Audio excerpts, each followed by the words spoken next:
Hello student, how are you? Students, आज हम शमशेर बहादुर सिंह द्वारा रचित उषा कविता का सेकंड पार्ट पढ़ेंगे।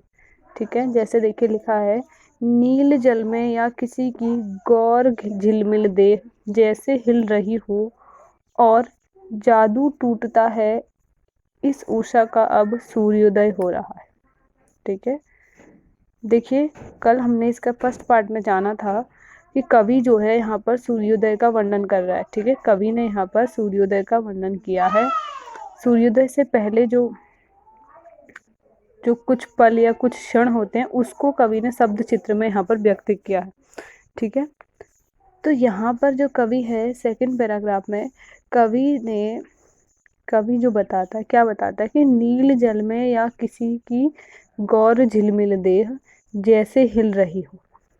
कवि बता रहा है कि सूर्य की जो किरणें हैं, जब सूर्य उदित होता है और उसकी जो किरणें होती हैं वह जैसे ही नीले जल में गिरती हैं या समुद्र में गिरती हैं तो ऐसा लगता है जैसे कोई गोरे रंग की सुंदर अप्सरा जो है नृत्य कर रही हो। ठीक है, कोई गोरे रंग की सुंदर अप्सरा नृत्य कर रही हो।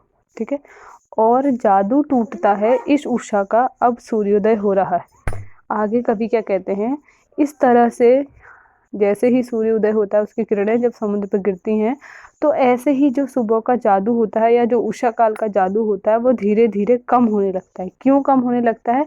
क्योंकि जो सूर्योदय की लालिमा थी वह अब किरणों में बदल गई और वह किरणें धीरे धीरे पृथ्वी पर अपना साम्राज्य स्थापित कर लेंगी। यानी कि सूर्य जब उदय हो जाएगा तो उसका जो सारी रोशनी है वो क्या करेगी, सारे संसार को रोशन कर देगी या सारे संसार में अपना साम्राज्य स्थापित कर लेगी। ठीक है, अब इसका काव्य सौंदर्य देखिए।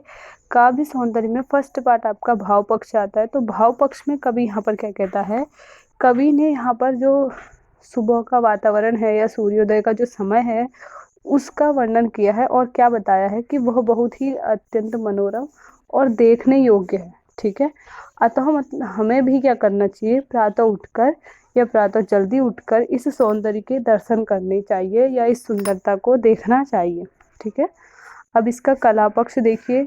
कला पक्ष में एक वाक्यांश है, गौर झिलमिल देह जैसे हिल रही हो। ठीक है, वाक्यांश है, गौर झिलमिल देह जैसे हिल रही हो। इस वाक्यांश में उपमा अलंकार का प्रयोग किया गया है।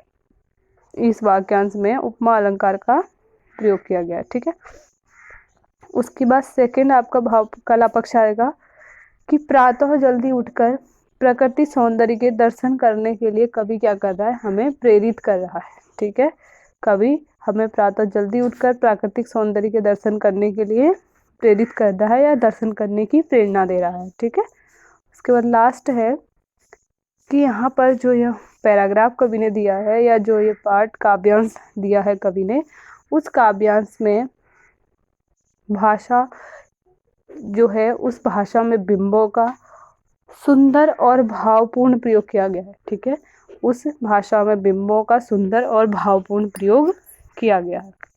ठीक है।